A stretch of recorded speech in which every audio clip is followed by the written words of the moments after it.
afternoon. Good afternoon, everyone, for being a part of this wonderful session that we are going to have. Okay, the panel discussion. Okay, thank you, thank you, everyone, for being here today. Okay, I'm very excited to kick off this panel discussion. The panel discussion is on a very interesting topic. Okay, it is about insertion of diversity, equality, and inclusion (DEI) with the L&D strategies. Okay, what is the role that L&D is going to play in this? How the L&D is important to bring in this culture within our organizations is very crucial.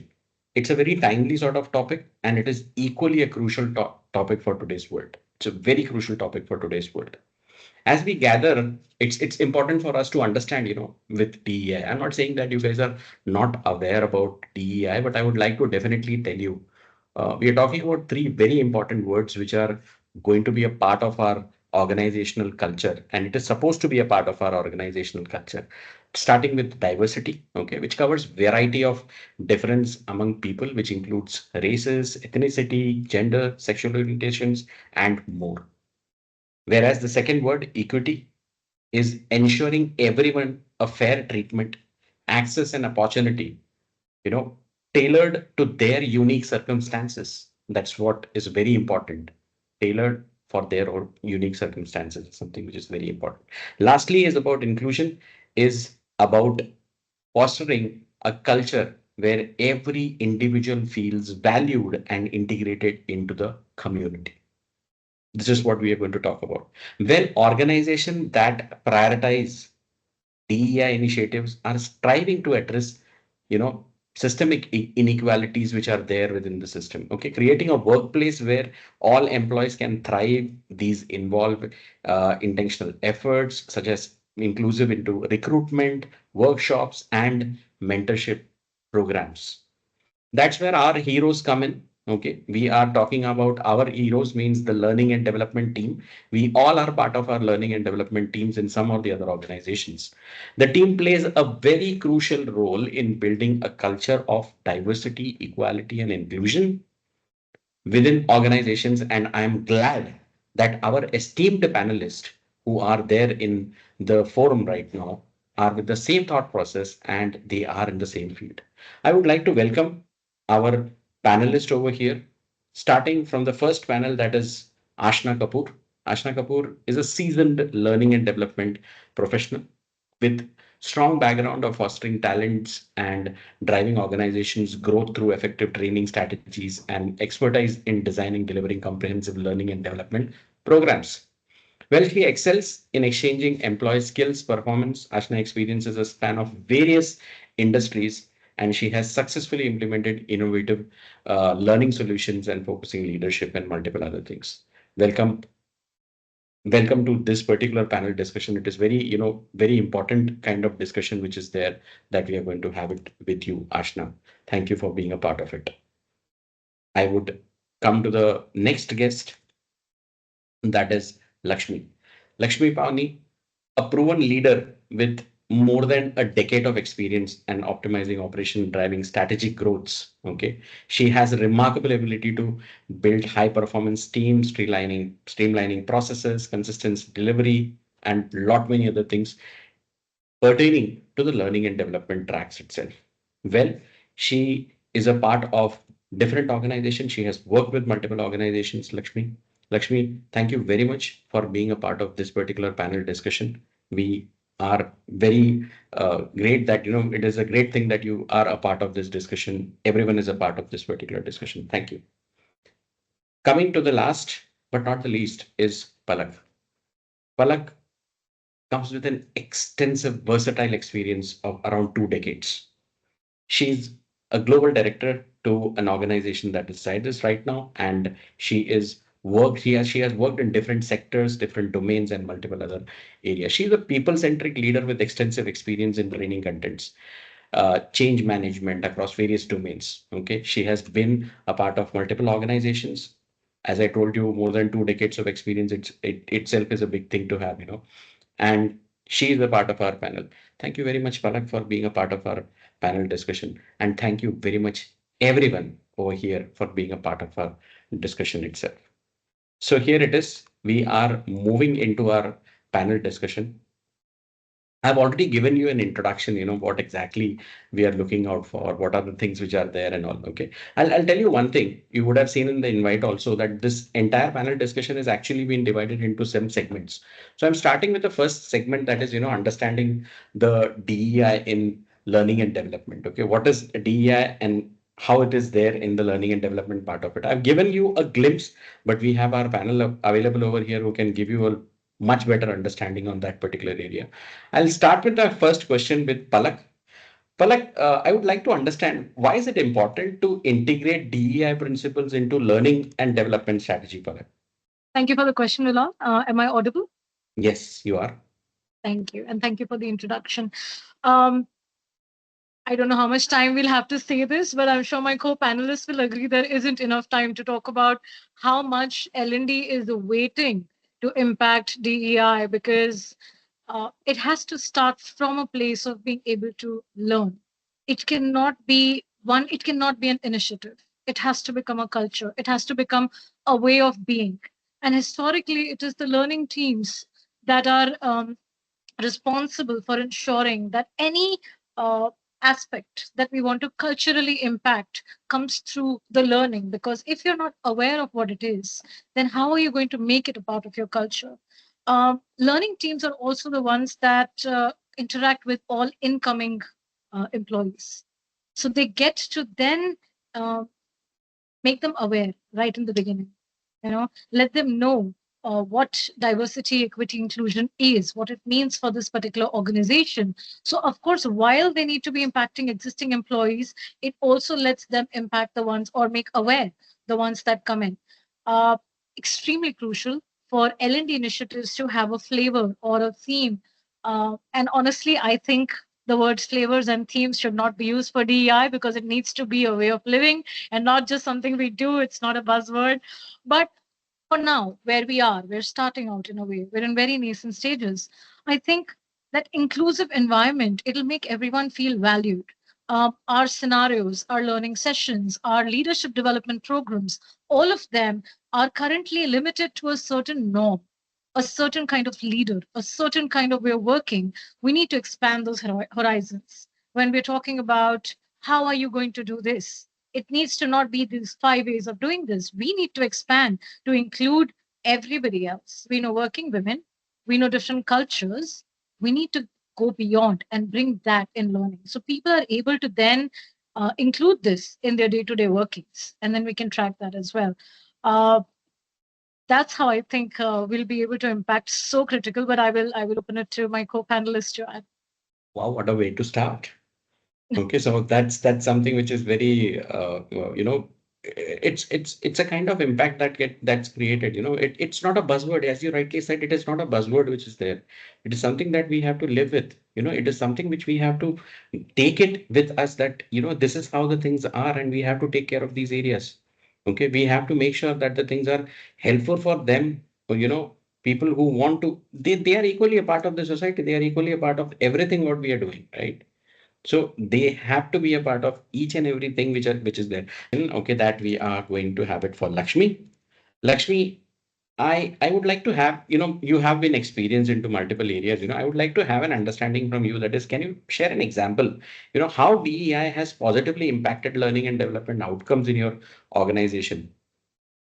Absolutely, Milan. That's a great question. And here's my perspective about it.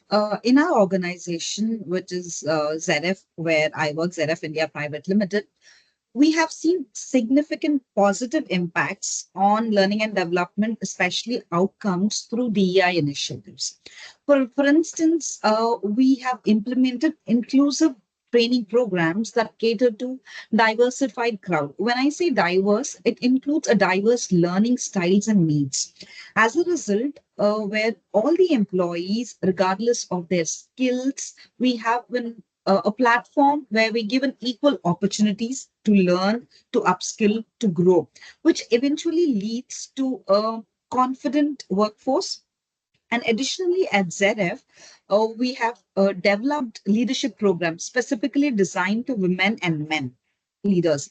And these programs are crafted in such a way that they enhance their leadership skills and help them excel as effective by leaders. And also by fostering a diverse leadership, we also see a benefit from variety of perspectives and experiences, which at the end drives innovation and also improves the leaders in decision making. And we also conduct bias awareness and a mitigation training to address unconscious and a self-paced learning paths, unconscious bias, and which is crafted in such a way that we have also launched these online courses, self-paced courses, to understand the importance of it. So this has also led to a fairer treatment, I would say, of employees as well, for more equitable opportunities for the advancement. At the same time, how is that we focus on competency training? So we have also come up with that, where we also help the employees in terms of competency training, and at the same time appreciating the different cultural backgrounds and also the work styles. This also has led to a more collaborative work environment where exchange of learning, mutual collaboration, this eventually also helps in reducing conflicts. And also, as an organization, it also helps in the team performance. So, lastly, we provide a flexible learning opportunities, which is not restricted to the classroom sessions. It'll be a blended approach, a self-paced or online courses or virtual, where it could accommodate various schedules and also the learning preferences. So this flexibility, what does it do? It makes easier for all employees to participate in our L&D training programs, where they can accommodate at any given point of time. So overall, at the ZRF, our DEI initiatives have not only created more inclusive and the supportive work environment, but also has significantly enhanced our learning and development outcomes as well. Very nice, because listening on the part of implementation, the implementation that you have done, the things that you have taken care of, how exactly the things are supposed to be done. It's definitely going to help all the people who are going to watch this, whether it is right now live, they are watching it, or they will be watching it via YouTube or LinkedIn. Okay, definitely it is going to help them all. It's going to help them all like anything. Okay, thank you very much, Lakshmi. I Yes. will come to the next question of this particular segment, that is to Ashna. Ashna, uh, you know, everything has got its own, people have an understanding to a term, people have some misunderstanding to a term. There are a lot of misconceptions also which are there. Okay. So, Ashna, I would like to, or we would like to, I would say, we would like to understand, what are the common misconceptions about DEI in the L&D space? You can be specific to L&D, or you can commonly also say, because there are a lot of misconceptions which I know, because Yeah. when I started studying for this particular panel discussion, I came through a lot of things. I came through a lot of things, and I came through such things that, yeah, I thought that, yeah, how can people think like that? Okay, so this Yeah. I would like to definitely know it from you, Ashna. So I think my response is going to be a blend of what Palak and Lakshmi talked about. See, first thing is that DEI is definitely not a buzzword. It's like how we put it is it's not a destination, it's a journey, right? And when it comes to misconceptions, it's more like people pretty much stop at the first word itself, which is diversity.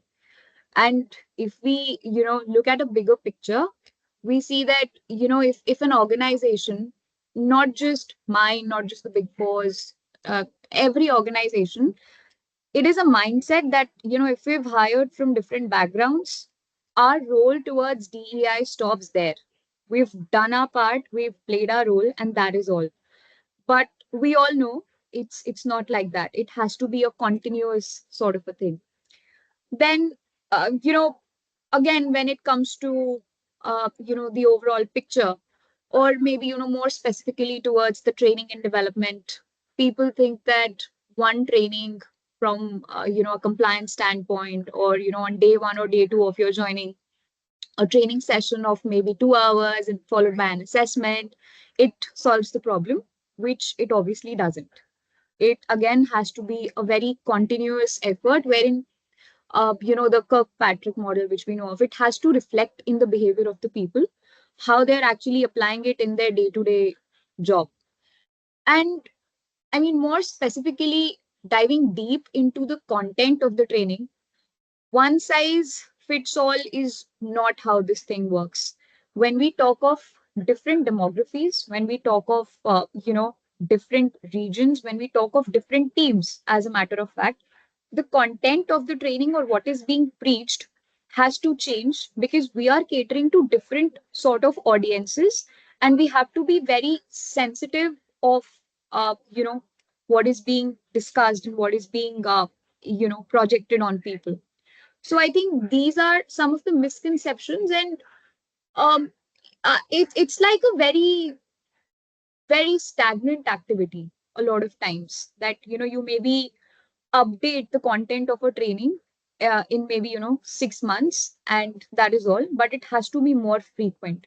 So I think these are some of the misconceptions, and then I just thought of it right now in the moment that people also end up thinking that it's the HR's responsibility. And if something has happened, the HR is there to put out the fires, which again, it is not. So, it's like DEI in itself is a very subjective word. What may be right according to me may not be right for the other person who's sitting in front of me. So, trainings or such policies in organizations which can actually, first of all, define these misconceptions and then, help people identify that how do we approach them. I think that's going to solve a bit of our problems. Definitely, Ashna. Yeah, as you rightly said, people think that it is HR's responsibility, number one. Okay. People think that, for the purpose of compliance, you know, let's do it during the recruitment time and then the things are done. Okay. We have adopted that culture itself. It is a continuous process. Okay. What Palak as well as Lakshmi has told is a continuous process. Lakshmi was telling us in different areas where you're supposed to take up the things. It's about the learning approach and the things which are being which is available. And as you rightly said, Ashna, one size doesn't fits all. Okay, it's not like that. It's not like that. You have to be, into that particular area. So the next segment that we are going to get in is about, implementing DEI strategies in learning and development. So we are implementing, we are getting in, how the things are, what are the things that we have to take care of. So I will have three questions in this segment also, starting with Lakshmi. Lakshmi, I would like to understand, what practical steps can organization take to ensure that learning and development programs are inclusively and it's been taken up as an equitable sort of stuff. Okay, so you have already told something about the learning model with blended approach and other stuff, but still I would like to have some understanding other than that also. What do you have? Sure, Bilal, and I'm happy to answer that.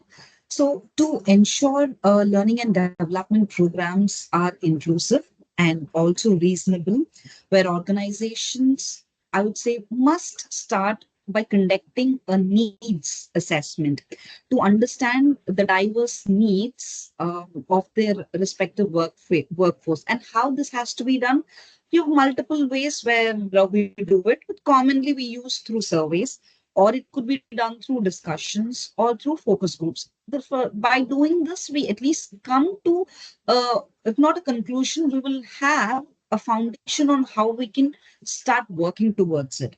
And also, designing the inclusive content is also a crucial reason why is so the training materials should be accessible in various formats. Like I've mentioned in the previous question, we need to accommodate everyone, and to accommodate everyone and also at the same time offering the flexibility, the learning options should more of be like self-paced where the user can access that at any given point of time. And also we need to also cater the crowd who would like to have an in-person sessions, and at the same time we can make it hybrid and self-paced modules by which this will allow employees to choose what best will suit them, especially to their schedules and accordingly to their learning styles. And also implementing the bias and sensitization and awareness trainings also helps the unconscious bias, and the strategies whatever have will be taught during these trainings, it will also help in mitigating the lot of risk factors also. And by in implementing all these, we could also say that it will foster a more of inclusive environment. So uh, also when it comes to the implementation part, while we talked about the training materials and how do we get it through surveys and focus groups, it is also important that we need to create a networks in such a way that where we have groups and employee resource groups and also a mentorship programs where we get the guidance and also the support needed, especially for the underrepresented groups where they require the guidance and the support. And also, it's just not that we create the platform, we create the design and do it. The regular monitoring of it and how do we evaluate the effectiveness of the LND program is a crucial part that helps us to implement that in the upcoming batches. So, because the regular monitoring, regular feedback, and also the performance metrics ensures and there's a scope for the continuous improvement. And at the same time, the promoting these inclusive leadership programs, especially with the leaderships, the senior leadership, promoting through them will create a greater impact. And also through managers, and by talking about the importance of the inclusivity and also equity in the learning and development will also encourage them to support the development of all the employees. So in my opinion, and I would certainly open it to my colleagues as well, a top down approach, especially when we're trying to put in some practical steps in an organization, a top down approach can make a better impact. And to conclude, is ensuring that equitable access to learning and development opportunities by providing the resources for training and the time, also accommodating all employees, right? This way, we see a scope where we can create a diversified, skilled workforce. Thank you, Lakshmi. Lakshmi, you mentioned certain things within the entire answer that you were giving. Like our videos are sometimes being watched by people who are very new to learning and development. They watch it from Okay. YouTube and all. Okay, so I would like to have an understanding. Can you just elaborate a bit on the focus group part of it? Okay, that you're Sure. you're you're talking about a focus group. You're talking about different resources which are there. So if you elaborate a little bit, so it will be helpful for those audiences also, you who are looking at the things for the first time and they're getting into it. Certainly. So this focus group, again, it varies from organization to organization. Here, I would like to take ZF as an example, and also from my previous organizations. So the focus groups, again, where we already identify the leaders from each respective project or processes, you may say, where they have an experience about the learning and development or the training programs. At the same time, they lead a team. The reason why we pick leaders from this group or from this background is they understand the importance of learning. At the same time, since they lead a team, they know what are the challenges and what is that they can support us in it, because unconscious bias is something, it's a human, it's a tendency, at times it happens. So when a leader who's leading a team will have a better examples, he or she can share more experiences. So the focus groups is just that we identify the leaders from the various projects where they will remain our point of contact, since we cannot connect with each and every individual from the business. So we identify leaders, we connect with them, and then they cascade it to the respective teams. So that's a focus group discussions where majorly it is the leadership team who have got experience in the training and the learning sector and also has an experience in a leader role will come up to be a part of this. And this is just not limited to DEI, be it for Mhm. any learning and Need for development any. initiatives. So we have these focus groups. That is where we understand the needs as well. what are the training programs which will actually help in upskilling the associates. So that is where when the needs come from the business, there will be a good impact and a good return from L&D as well.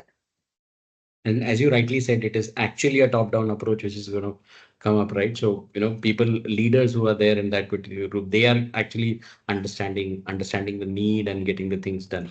And as you rightly said, unconscious bias is something that it happens. Yeah. It comes in, but it's not something which is consciously being done. Okay. So So great, great. Thank you very much, Lakshmi, for that. I will come up with our next question to Ashna. Ashna, how can the L&D initiative be designed to address unconscious bias and promote diversity at the same time? Okay, so I think a lot of points that I want to share here are already something that Lakshmi has covered and marvelously. So learning need identification or analysis is definitely step one. Just one addition that I'd want to make is that although it is most of the times a top to bottom approach, it can also be at times a bottom to top approach, because I mean, I personally feel that it's always better to have the executives come up with training requests rather than escalations. So that's just another way of putting it. Other than that, I think brown bag sessions are definitely a great way of going ahead with that. Now, for those of you who do not know brown bags, why I'm defining it is because I have also recently gotten to understand it after I got into L&D. So brown bags typically came into definition is people in US, when they go out for lunch, they carry their lunch in a brown bag, a brown paper bag, and they sit down and they talk about work, and a lot of new ideas come up. And at times it is also a way of a refresher of the trainings that they do, a lot of refresher of the concepts that they've understood. So brown bags now has become a word for more of an interactive or a working workshop. So brown bag sessions we are doing for a lot of behavioral concepts. DEI is one of those, wherein we invite people over lunch and we have lunch for them in brown bags. And it's not moderated as such. We do not have a facilitator. We do not have anybody who's delivering some content. We just trigger a topic on diversity or maybe unconscious bias, and we let people talk. Now that actually gives us opportunity to peep into people's thoughts and ideas as to what their thought process is when it comes to gender equality, diversity, uh, women leaders, first time managers who are coming from different backgrounds. And these people, they also get to understand that how are their colleagues reacting to it, what are their expressions. So I think that's a great way of interaction, and that's like a win-win for the L&D team and our colleagues. Other than that, of course, as Lakshmi was mentioning, refresher sessions. So other than the compliance training, we have these uh, refreshers which we are doing every quarter, so that, and of course with updated content, so that we keep on sharing new content, we keep on assessing how the content is being absorbed within our colleagues. Then we have this women leadership program which we're doing. And I would want to talk about it because I'm very closely working on that, which is a part of our DEI initiative. It should also be included in all sorts of training content. So we know that every learner has a varied learning style. It is not just theoretical, it has a lot of auditory content, it has a lot of visual content. So including different voices, including different characters in simulations, in role plays, different ethnicities, this is all, I mean, when we look at it, just a part of the content when you're creating. But when it's actually being delivered, it has a huge impact. And I mean, yeah, we'll talk maybe in a later segment, or maybe after all these segments have been covered, as to how can we quantify that. So yeah. Nice. The concept of brown bag itself was quite interesting. You would have seen, since there is no mentor who is going to come up and narrate something or something, everyone comes up with their own thought, right? Yeah, absolutely. We see, sometimes a big group being formed, or sometimes smaller groups being formed, and it's, actually a breather for people. They enjoy coming to these brown bag sessions. So yeah, that's how we're driving it. Nice. I think it's a great thing to have it because people will open up, people will open up different things. It's not only Correct. about DEI, it's about anything that comes up. Nice. Great. So this leads us to the next question, which I'm going to ask it to Palak. Palak, this is something which is about leaders. Okay. What role does leadership play in, driving the DEI focus? To be very precise, driving the DEI focused learning strategy, if I want to say, put it across, how it has been, important. How about what's the role that leaders play? You being a leader, you can help us out in understanding that. Thank you for the question, Bilal. The fact that you're asking tells us, and we've heard my co-panelists talk about, how it needs to be a top-down or a bottom-up. Everybody's trying to figure out who needs to drive this, and I think we're all thinking at the back of our heads it's driven by everybody, but leaders so critical. So we need to understand this is a big change for our country. Let's talk about our country currently. For us, it's a big change. We're such a big population, everybody with different beliefs. And I'll get to why I'm starting here. Uh, our offices are seeing a lot of young workforce coming from parts of the country where DEI is not discussed. They don't know what DEI is. We in metros don't really understand DEI clearly yet. We're trying to figure it out. What falls under it, what doesn't, what needs to happen. Uh, this workforce has learned to laugh about it. They've learned to make jokes and corners and silence about it, you know, identify who's different. They know these words. They know how to fear, not talking about it in public in a derogatory manner. They're smart, but they don't understand it. They don't know what's the need to support it. Why should they support it? They come to work, they do their job, they go away. They're working extended hours as it is. Now, what's this new initiative that you want me to be nice to people, but I don't like that person? Or you want me to use certain words? What is this DEI? Leaders are so critical in helping us create that culture. Learning and development can do their bit. And we all understand that we're kind of restricted because we're not involved with everybody on a regular basis. We're not in their scrums. We're not guiding them on a daily basis. We can do our sessions, we can send out the flyers, we can make as many banners as we want to and send communication. We're not interacting with them on a daily basis. Leaders have a charm. People look up to leaders. People want to follow their leaders. They are the idols. So leaders need to walk the talk. The leaders need to show that DEI is just not the trend right now. Like I said, the buzzword, right? It's not a trend right now. It's not something that we're focusing on this year. It's not something that because the world's talking about it, it's a cool thing to have. That's not what this is. We are becoming inclusive. We are getting diverse. We are becoming equitable. The leaders need to talk like that. The leaders today are not the generation that were trained to understand this. So we need to help our leaders become that. They have the experience, they don't have the knowledge. They need to be told that, outside of their work, they need to help us with this. Then they can start bringing that in their conversations, in their town halls, in their focus user groups, in their appraisal meetings, in their general conversations, everywhere. They will be able to trickle this out. Otherwise, this change is going to take much longer to get done. They are the guys who will make sure that it's understood in a healthy manner. I remember this instance. I in one of my previous organizations, there was an initiative again, and I'll talk about it later, where it's very close to my heart, and it falls under the DEI umbrella. And when I became a part of it, and it had been running for a while, most of the members said, "Well, now that we have a leader, this will get traction." And more than feeling nice about it, it hurt because there are people the new generation is wanting to do things. The leaders need to catch up. The leaders need to be there to answer those questions. They need to be there to address this big shift that's happening. Otherwise, the younger generation is going to feel very left out and very unguided towards how to be an ally, towards how to support, towards how to drop the unconscious bias that we're talking about. Is that conditioning? We grew up like this.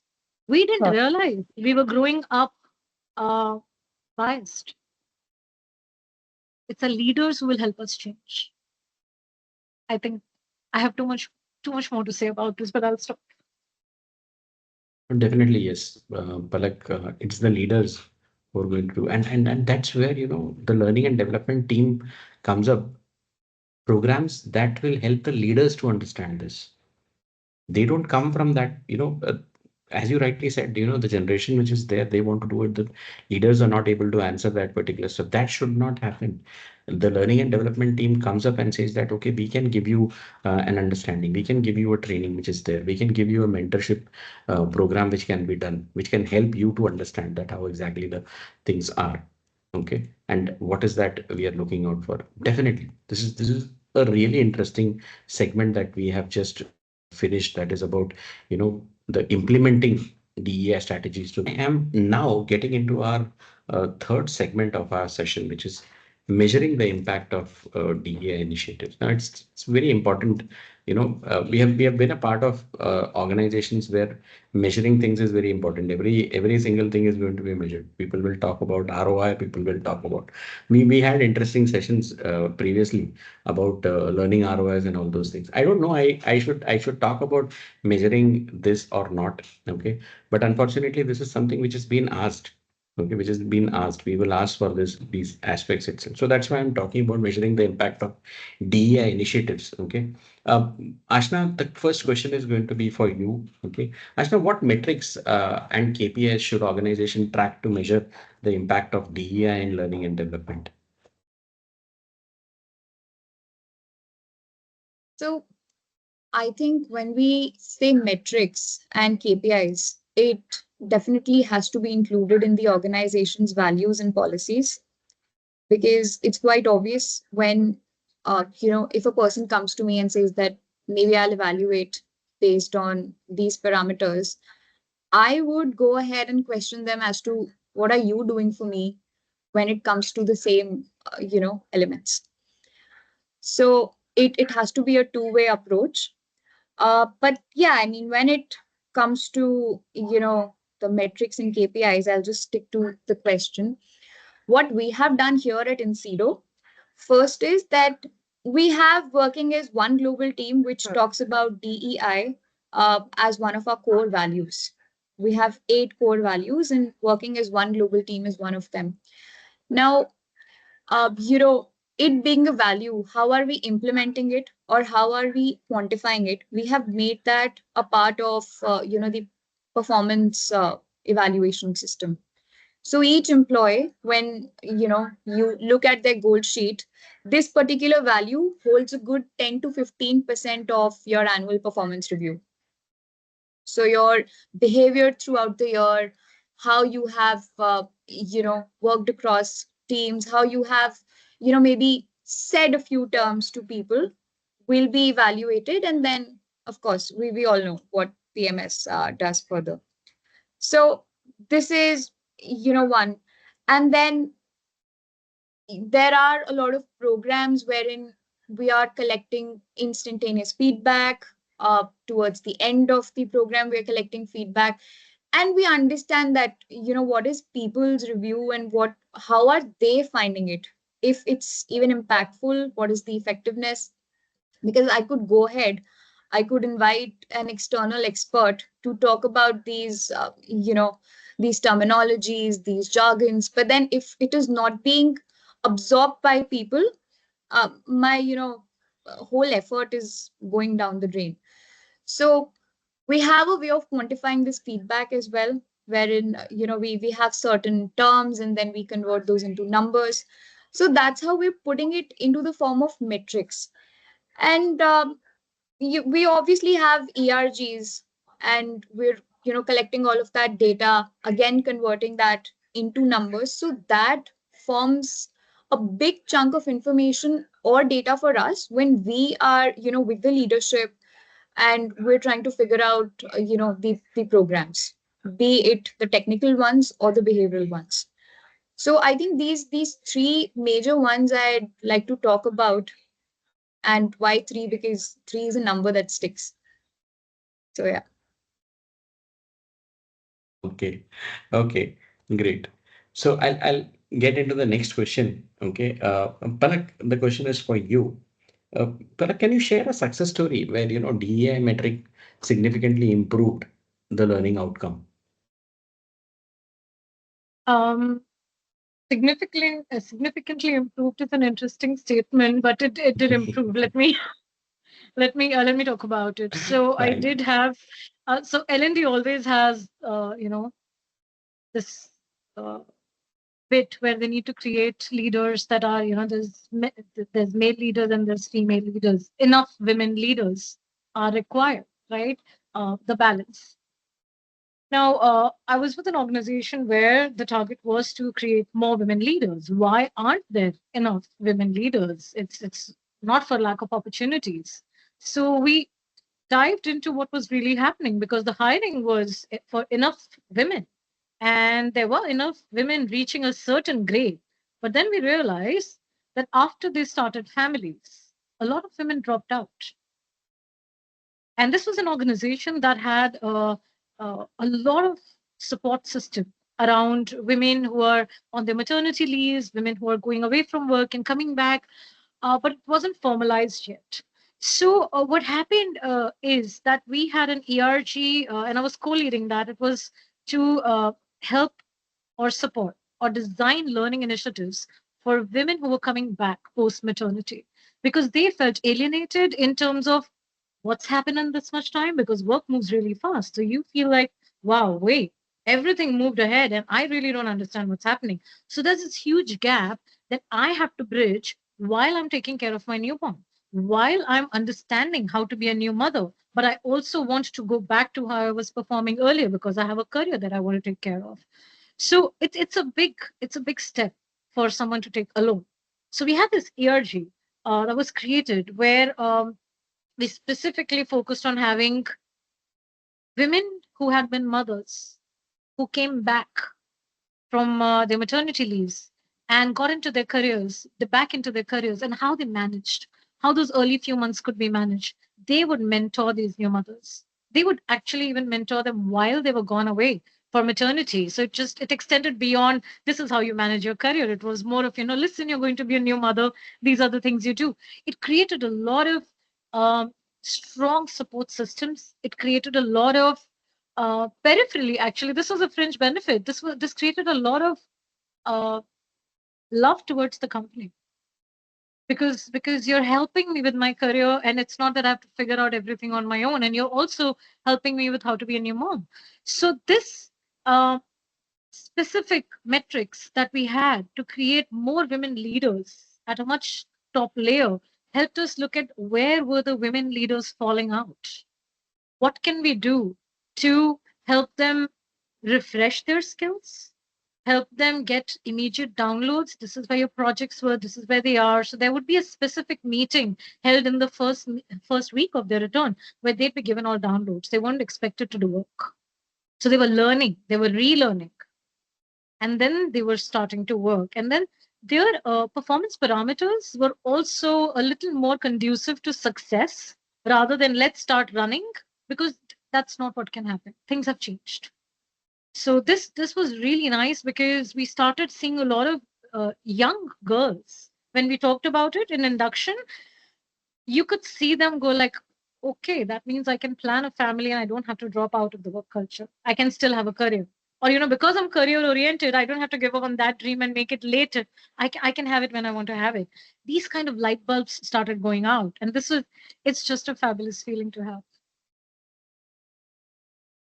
It is indeed a fabulous feeling to have because um, uh, being a person who has a team, okay, um, I can't, I'll not be able to understand. Being a male, I'll not be able to understand that, what is going to happen when they come back, they have a family at the back and all, you can support, but Yes. the kind of support that you have mentioned, okay, it is superb. Lakshmi, coming back to you. Okay.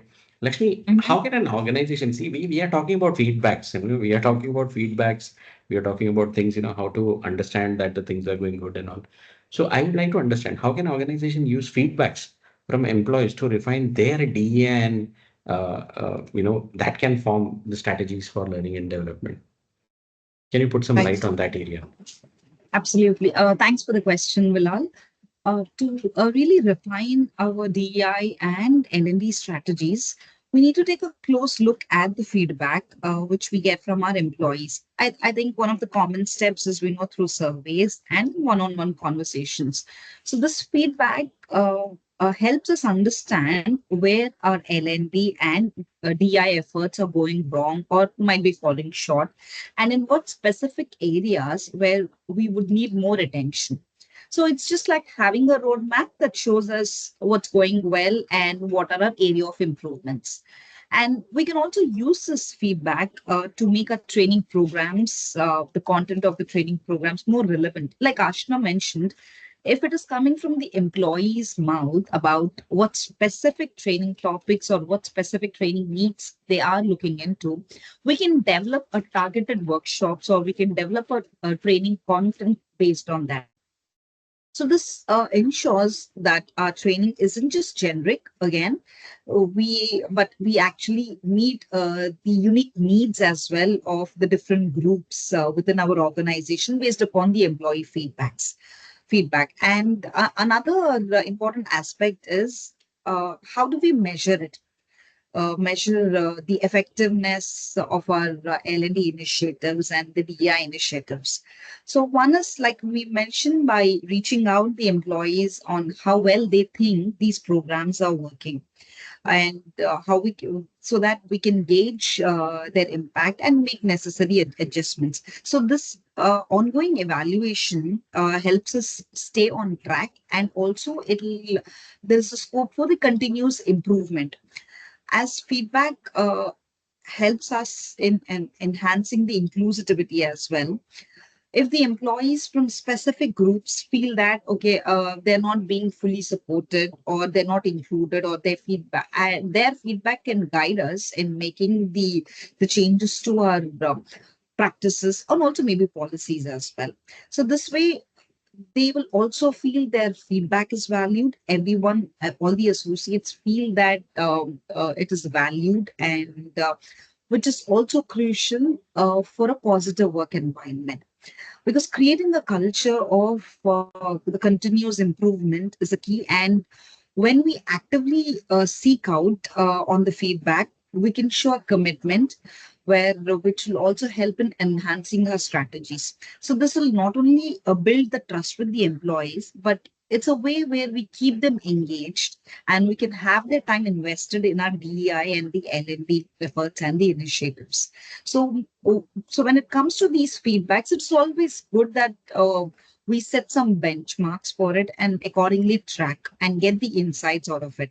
So by comparing the feedback over the time, and we can measure the success of it, and accordingly, like I've mentioned, we can draw insights, make the data driven decisions also to see how we can refine these strategies further even more better. And especially like I've mentioned before as well, engaging with leaders and also the managers about the feedback is or plays a crucial role. So when they understand the impact and the importance of our DEI and the L&D efforts, I think they can communicate it in more impactful way or in a more significant way to their team members. So this also helps to create a more inclusive and development as well throughout the organization. So maybe uh, we need to encourage and a one-on-one conversation or open dialogue for a feedback. And also, we should also be in position to take the feedback in a positive way and see where all we can implement and make those changes. So by keeping these channels open, so we are giving an opportunity for employees as well to share their experiences And when we gain their trust, that is when we receive an open feedback from them. So this is one of the way where we can stay agile, and also the response to their needs, and ensuring that the DEI and the L&D strategies, we remain relevant and effective, provided we listen to what our employees says and see if we can implement at least some out of it. That's that is where we gain the trust, and we see a holistic approach within the organization. Right. Correct. Lakshmi, when you talk about feedbacks, so how do you plan it? What is the frequency that you normally have it? Okay. Do you plan with respect to certain events which are there, and then you do a feedback? How is it planned? All right. So that's a good question. So when it comes to the feedback, Bilal, it depends upon the initiative. So there are certain initiatives which run for 3 months. So then in that case, and one thing which is common in LND is, I'm sure most of us will agree, the more you stay connected, the more effective, or the more you will receive, the effectiveness also will be in a right way. So, because if the communication or if the connection is lost with the employee or with an associate, even they lose interest. So, when it comes to feedback as well, so right from the day one after the initiative or any program is launched, there will be a generic feedback which is launched, and during the program or during the event also there will be another survey which is launched to understand how if they're able to cope with the training topics, how is that they're finding. It's just not with the content, it will be right from logistics, mentor or a trainer, the content, the environment, if everything is if they're happy with everything.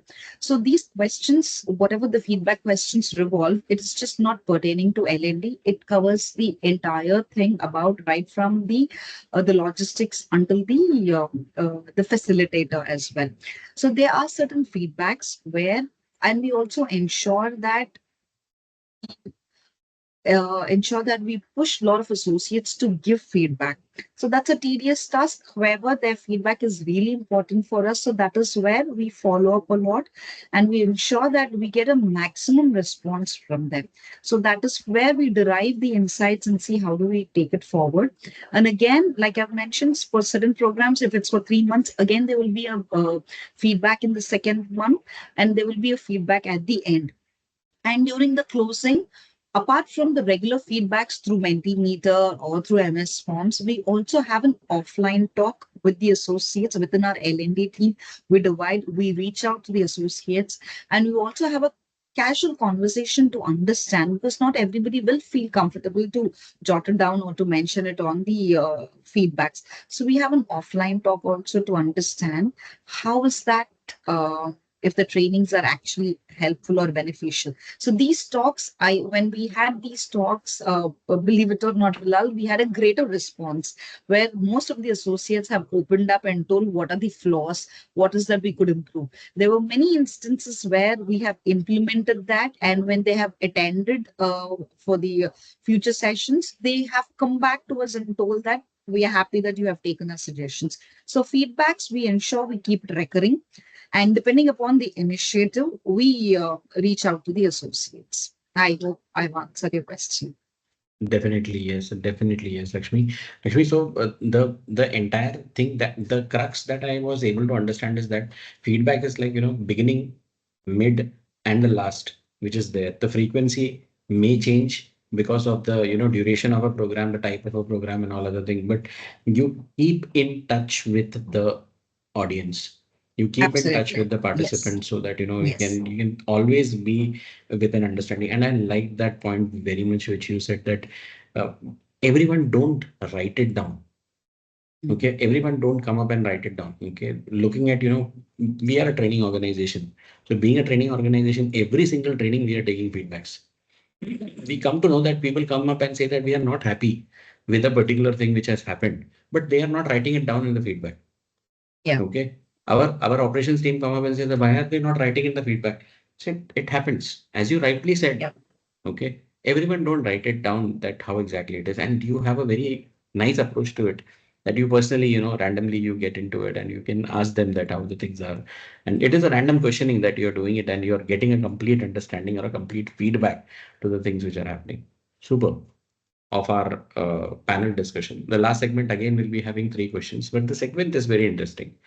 We are going to talk about future challenges and opportunities about the topic that we are talking about, DEI and L&D strategies. Okay, we are talking about that particular area. So that's our segment which we are going to start with.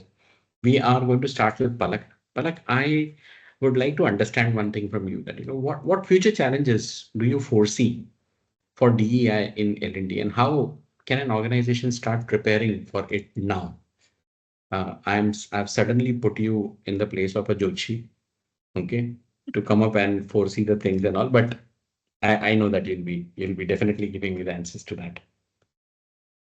Thank you, Bilal. I think anyone in L&D who's looking at a new wave of change coming in kind of becomes a Jyotishi, because then you're anticipating what you need Absolutely. to start preparing to get everyone ready. So I think it's kind of second nature to all of us.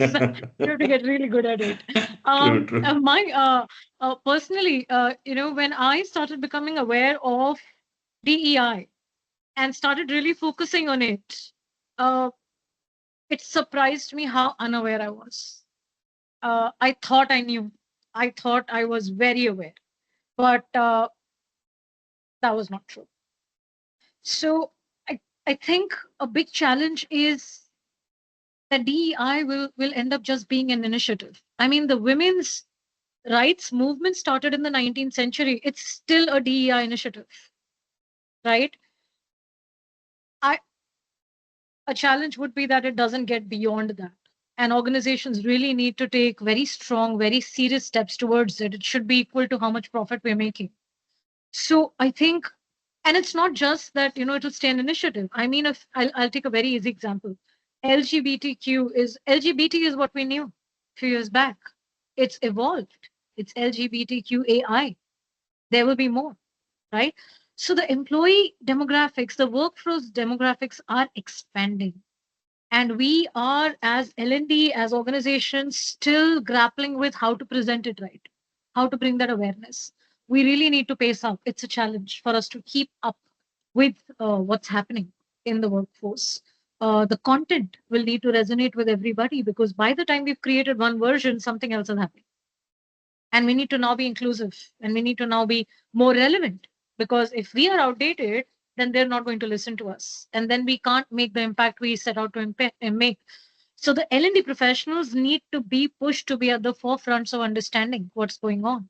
So that's a challenge. The L&D cannot be now do your voice and accent and do your process and do your certain development programs. They cannot be restricted. They have to be given a free leash, free hand. uh, Other bit is we are using AI very extensively. We're very excited about AI, and AI will create a lot of our content. AI also has a tendency to learn and develop on what it's picked up. And if it picks up the incorrect aspects or not the healthy aspects, then it's just going to create content on top of that. And if the L&D teams are going to use AI to learn, then they'll probably not learn everything that they need to. AI will need to be trained. So, and AI is not going anywhere. We're all going to use it. But we need to train it to be a partner. We need to help it understand that what is it that we want to talk about in DEI, and then create content out of it, then utilize it to learn from. First, it will need to learn and learn the right things. Uh, the third is very simple. In my head, it's the momentum. Uh, every June, everybody's ready. There is something going to go on about, the LGBTQ community. I talk about this because it's so obvious that we're talking about it in June. What about the rest of the 11 months? It gets a little boring, right? We have Holi, we have Diwali, we have other things happening. It can't, it can't be like that. Uh, the word initiative needs to go away. The word culture needs to come in, and that's the challenge. These initiatives or these aspects of our culture that are coming up will get restricted to a month or a time. Women's Day, you know, they'll get restricted to this. We have to keep the momentum going. It has to become a thing. And then not forgetting the resistance to change. We're L&D. We're talking about DEI all the time. We live it, right? That does not mean that the people outside of us are not resistant. There is a resistance because there is an unawareness. So organizations need to start looking at the right kind of awareness. It cannot be DEI is nice. We need to be inclusive. Diversity is the way to go. That's not the way to make people aware. The way to make people aware is to help them understand what is diversity. How do you identify diversity? How can you be inclusive? How are you not being inclusive? What is it that can make someone go back in their shell, and how do you help them? How do you create a safe environment? These are very small but important things that the organization will really need to put their backs behind. So there's a lot of prep coming for us if we want to really not marginalize those who are in these communities, if we want to get leaders out of these communities, if we want to make a workforce that's working together, you know. So lots of work to do. True, Palak. Lots of work to do. And definitely it was evident what you said. It is people don't know about it. Okay. People just, take it. I have seen people when I talk about DEI, people only talking about the specific thing, people only talking about women, people only talking about LGBTQ, people only talking about, okay, people, the awareness towards the thing. Okay, it has to be there, it has to be there, and we will have to go through the thing. There are a lot of things to do.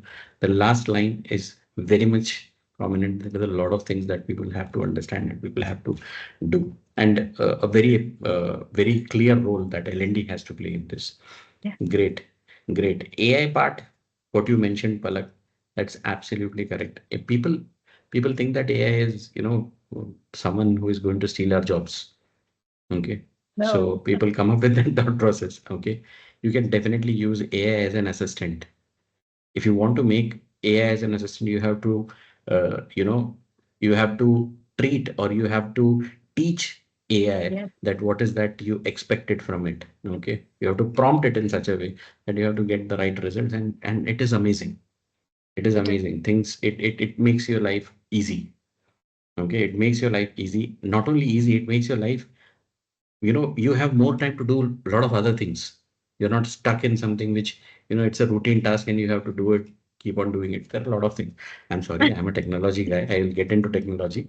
Okay, completely. Okay, so I'm not getting into it. Well, I would definitely like to ask Ashna over here about technology. Okay, what innovative practice or technologies could enhance DEI and L&D? Ashna, I would like to have an understanding from you. Definitely, Palak has already given an insight, and Ashna is going through a lot of things that either Lakshmi tells it or either Palak tells it. Okay, so Yeah, AI is there. definitely. Yeah. What about other things, please? I mean, AI definitely. That was going to be, one of my major pointers to talk about. But then, yeah, it has to be intelligently, prompted. It has to be intelligently modeled so that it is, showing the right content. So adaptive learning, when we say it's not something which is automated, it has to be automated from the back end. So you always Yes. have to be that admin to take care of it. Then I think another way of innovation in terms of L&D and DEI is gamification, Hmm. because Yeah. we all know, we've all gone through those theoretical PowerPoint decks on Yeah. DEI. We've all skipped through those slides and just jumped onto the assessment, sat down with our colleagues, and we've asked each other, iska kya hai, uska kya hai, let's just get it done together. So we've all done that, and I mean, it's quite evident what the effectiveness or the impact is, because then there are these incidences where people get into their shell, people do not feel included, people are not able to contribute at the optimum level. So simulations, role plays and simulations in a way which are cross cultural scenario based, which are more specific to a particular team, which are more specific to you know a certain situation, which can be seen, because we're all L&D experts here, or at least we are all from an L&D background, and we know that before we start laying down the roadmap of a project, we do the R&D first. So we have all foreseen what the instances could be. So the simulations, the role plays, the discussions of the focus groups could be based around these topics. And then nowadays, there are peer-to-peer learning platforms which have been there like from a long time. But now these platforms are getting into behavioral content, into behavioral topics, and they allow the users to actually, engage and interact. So these also, I think, are a great way of, coming up with DEI related, instances, and people actually have a lot of takeaway from these. Now, other than the tech part, I think some things which are hopefully not initiatives now, but becoming culture. So mental health and medical insurance in the private sector. These were quite new things for people back then. Maybe in the last decade, it was like, oh my God, your company is giving you medical insurance. Wow, dude, that's amazing. And similarly, mental health therapy, we all know it was like a taboo. People used to think somebody has gone crazy because they're Yeah, seeing a counselor or a therapist. right. But when we talk of DEI, now these are three very big terms that we're using in the same sentence. So what are we doing to, sort of link all of these? And I'll take an example of my firm because I have seen the proactiveness of, the HR ops team at Inseedo. I've seen, the acceptance that people have shown towards it. So we have an employee assistance program, and we've seen that, we have made it for everybody. It's anonymous, and people are widely using it, and it's a lot of, engagement that is there. So which is, a good thing when we talk about things like these, which are still in, the wider part of society are not accepted. And when we talk about LGBTQ that Palak was mentioning, so we have, this policy, this clause wherein, same-sex partners are being covered as part of the medical insurance. All of those things are being provided to same-sex partners. It's not just restricted to the typical, stereotypes or gender norms. So these are there. I know I am deviating from, the question which was asked, but then I thought that this is something worth talking about. This is something that I must mention. So yeah. Definitely, Ashna, it is worth talking about, and it has to be mentioned. It is not about getting answer to the same question what I'm asking. Definitely, we had already discussion AI, and the most important thing, gamification, what you have told. I can understand those things, and this was equally important. Ashna, thank you for bringing it in. Lakshmi, next question is to you. Lakshmi, how can an organization ensure, sustainability and long-term commitments of DEI in their, L&D programs that are being created? More important about the sustainability, because as rightly told by Palak also, okay, the as soon as June comes, people start looking at it, and then it's not there. Okay, for the entire year, it is not there. So that's what the things are. Please, over to you. Thanks for the question, Milal. Here's what I think to ensure sustainability and the long-term commitment to DEI in L&D program or in L&D programs or initiatives. I think organizations should embed the DI principles into their core values and even in their strategic goals. So I think when we do this, right, at least there's a scope for us for a long-term commitment. So this again starts with a strong leadership commitment, support, where even leaders actively participate and cascade or bring more awareness and in DEI, and also when the leaders actively champion and model the inclusive behaviors.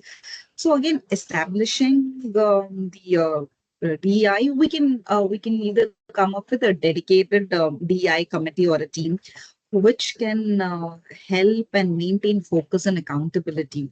In the organization where I work, we have a dedicated team, all right, which comes up, it's not just restricted for June alone, which comes up with various initiatives related to DEI for a theme based basically. So this month, if I'm coming up with women in technology, the next month would come up, we come up with a topic in such a way that we cater everyone, women and men leaders open to it.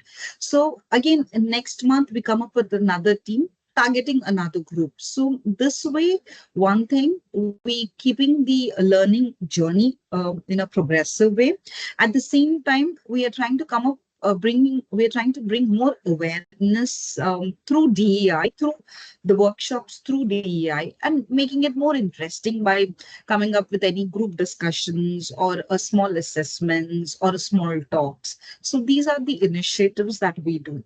So again, when we do these also, since all these are pilot initiatives, it is always good for any organizations to review those initiatives and update. And we also need to update our DEI policies and the practices, whatever we do, so that they remain relevant at the same time they're effective also. So providing the ongoing DEI training and development opportunities for all the employees, we need to ensure a plan in such a way, like I've mentioned, a continuous learning and inclusivity. A plan has to come in the picture. So creating channels, either through Teams or any other way, where we encouraging people to participate in the DEI initiatives. It's just not restricted for a month. Maybe in the entire month, come up with a learning calendar where monthly we can have a theme based and come up somewhere, just, or you can have something every month and link DI to it and make it more interesting. And at the same time, what ZF where I work, we also offer a group wide training courses within the scope of human resources development. So which this way ZF also ensures that inclusive and equitable quality education, and it also promotes learning opportunities for all, because our goal is to allow employees to participate in the process of the ZF sustainability development, and also to actively shape our the core base which ZF has.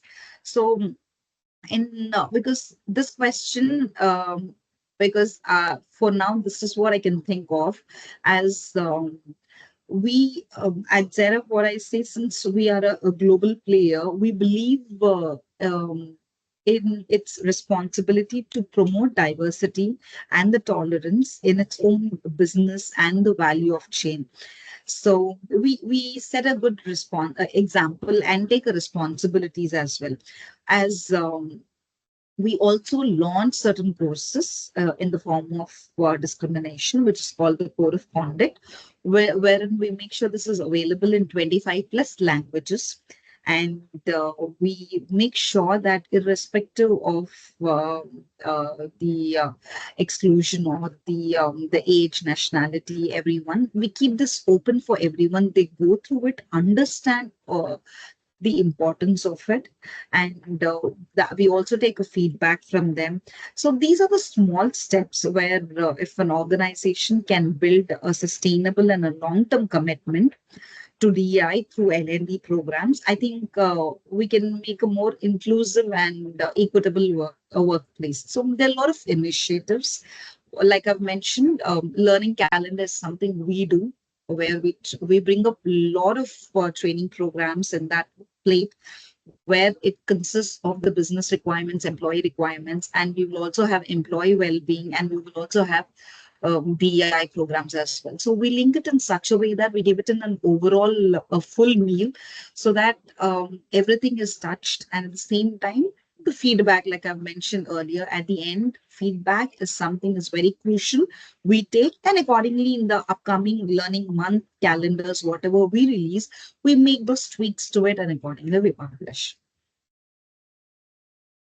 Definitely, definitely. It is supposed to be in the same way, and it would be definitely a path for many of us to understand that, how it has to be included, how it has to be taken up in such a way that it has its own consistency. The things are, as you rightly said, that it is a full meal kind of stuff which is being provided, where everything is being included, and then everyone is being taken care of it. That's absolutely great. Great. Which, it was not something which was planned.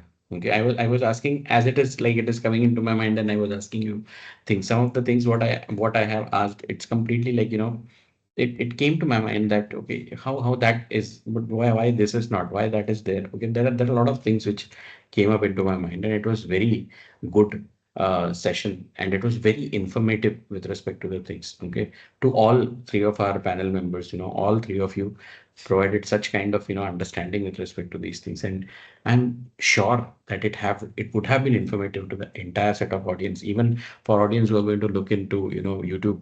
Okay, for them also it would be very, very informative. Superb session. Thank you very much, Ashna. Thank you very much, Lakshmi. Thank you very much, Palak, for being a part of this session. I think we have some questions coming up. How do we ensure employees' adaptability and absorption of DEI? It's been asked by Sandhya. Okay, so any of you who would be taking it, just let me know. Lakshmi, Palak, Ashna. Um, I think all of us may want to pitch in a little bit. I'll start. Yes, Uh, yes. Okay. I think the desire to know more about it is the first important step. We have a lot of people who are not able to express their desire to even learn because there's a lot of peer pressure against it. Right now, these groups in a lot of regions, in a lot of workplaces, not workplaces rather, a lot of groups, they're taboo. They're not encouraged. You're not encouraged to interact with them, to support them. Forget learning about them. So the first step is awareness. Educate yourself. Help others educate themselves. In your conversations, all of us know who's going to be able to absorb certain amount of information or not. If you are so inclined, talk about what you know about these groups. Uh, there's a lot of exaggerated information out there. Most information, to my experience, has been information that's fun, not necessarily true. So spread the awareness. Acceptability comes when you're aware. Nobody likes change. So I think that's a good place to start, and I will defer to my co-panelists to add to this. Sure. Thanks, Palak, and I second that. I think a transparent communication, a clear communication where you communicate the benefits of the DEI initiatives. I think using various channels like we discussed, I think that should be one. And I think another one is about the leadership commitment also, like I've been telling. Leaders should also uh, emphasize on the inclusive behavior, and you should also participate in the DI initiatives. I think their commitment will also inspire the employees to follow them. Definitely correct. Okay. Ashna, would you like to say something on this? Yeah. So, I mean, these two factors, absolutely yes. Also, employees need to understand that while this could happen to them, they could also end up doing it to somebody else unintentionally, though. So that is, something which is very, very important. And, speaking from a psychological standpoint or like, a neurodiversity standpoint, I think negative reinforcement and positive reinforcement. So I feel that negative reinforcement plays a bigger part than a positive reinforcement when it comes to, learning something new. This we have been, uh,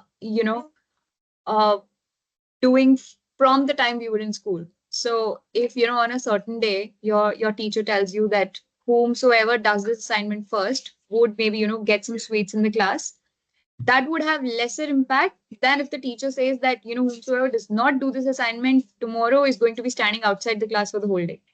So the whole class would end up doing that. So I mean, when we are clearly and transparently laying out these pointers or these clauses in front of the employees, because they have to know, they must know. So it should be a part of the induction itself, that there are these consequences, and that is how, people should understand, and that's how people actually try to implement it as well. So my approach, although it's like a bit different, but then I feel that it's an important aspect to consider. Yes, Ashna, definitely it is an important aspect to consider. In fact, I can see some comments coming up from Naga Narasimha itself, which talks about, what Palak was saying, like, if you have an understanding to DEI, okay, spread that knowledge, okay, because there is a very less understanding within other people, okay. Rightly said by Ravi itself. Ravi has also commented stating that general understanding of DEI is like, equal number of female employees in the. Now this is how people look at, okay, people don't even have that understanding that what are we looking at, okay, whom are we looking at, or what exactly is being, it is supposed to be taken care of. People are not aware of those areas. But Ravi, I understand that what you are saying, and that is how the things are, and if we are aware of it, let us spread the knowledge, okay, let us spread the knowledge. This was an initiative which was taken by Eduram, so that we can bring this as much as possible. We like to spread it across in social media. We like to spread it across wherever it is possible, okay. Not because it is something which is okay, as we rightly said it in the entire meeting, that it is not a buzzword, it is not something which is an initiative, it is not something. We are doing it so that we should spread it more and more, as much as possible. Okay, that's what is the entire thing. I'm so sorry. If I may add, I just burning Sure, me sure, to say something. If I may take a minute. Thank you so much. sure, sure. Guys, for whomever's joined this session, you've joined because you want to know more. DEI seems like this new thing. Um, it's not. All of us are different in certain ways. I was a nerd. Uh, my brother was creative. Somebody else I knew was, X. Everybody has a difference. Uh, there are certain communities that are identified as, oh, they have a certain trait. But all of us, when we've been a little different, or when we've even had a different thought, have somewhere or the other, at least once in our lives, felt excluded, felt like we don't belong. We need to have a lot of empathy towards these groups. Always remember those instances that you've had, and everybody has at least one. Remember how you felt, in that minute, in that instance where your difference of opinion or your uniqueness made you excluded. And we have whole groups of people today that are Exactly. excluded just because they're different. So it's not an alien concept to us. We've all lived it. It's just that this has a name. That's And that's as the only you difference. as you rightly said, Palak, and it is because we all are different. We have lived in a different thing. We have seen different aspects. Okay. So that difference which is there, if someone points out that this is what you are, so it doesn't feel good. Okay, it doesn't feel good, and that is what we are supposed to. One even a part of it which I would take it last is told by Sarat, stating that what if the organization does not follow much of DEI principles at time of hiring itself? Then we L&D folks anyways will not have much diverse audience, right? How to handle such situations?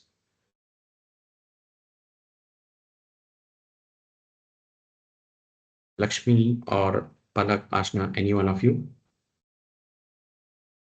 Looks like I'll start again. Yeah, Uh, please. there is always diversity, and I know there are a lot of organizations that aren't really focusing a lot while they're hiring. Could be for a lot of strategic reasons, could be because they're not there yet. Every organization wants a healthy workforce. Hmm. As much as they may seem profit oriented, or they just want to hire the best skill. No, every organization wants a healthy workforce. uh, but maybe sometimes they're not able to. So for the L&D teams, and I've been in that situation, I'll just share what helps. uh, in being able to design courses or learning approaches that take care of different kind of learners, people from different learning that have different learning curves, people that understand concepts differently, diversifying your content and your learning approach to that, and bringing tolerance in the way you're training people, identifying that certain groups that we are probably calling as, for lack of better word and for impact, slow, may need additional support. We can always find the diversity. We can always, things that we call as these guys are not able to keep up, they are the diverse group that you can target. Bring that expertise of learning and development into it. Our organizations don't have to hire diversity. Everybody is different. There is diversity existing. And this may sound very uh, Baba talk, but it's true. It's true. If you look at the It is people true. that you're training today, this exists. I'm sure Ashna is really violently shaking her head. I know she's been through it. I'm sure Lakshmi is thinking the same. I would love to hear what they have to say. So, maybe I'll continue. I think in such scenarios, it falls more on the L&D team to take initiative here. And this is not just for DEI, but for a lot of other topics that in today's time, the role that L&D or the TND teams have to play in any organization, be it a small sized firm or an MNC, is that of a consultative partner. L&D is no longer a support function. It has become, a consultative, partner, or rather a horizontal. And if it isn't yet, it has got to. So, it then comes upon the L&D team, each of its members, to step up, create roadmaps, initiate projects which are focusing on such topics, because of course diversity is everywhere.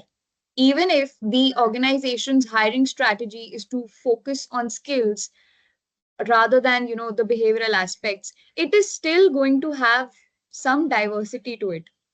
And where there is diversity, you obviously need certain practices, certain policies which enable people, which also ensure that it's not harming anybody. Everybody is in a safe space creatively, and in every other way possible.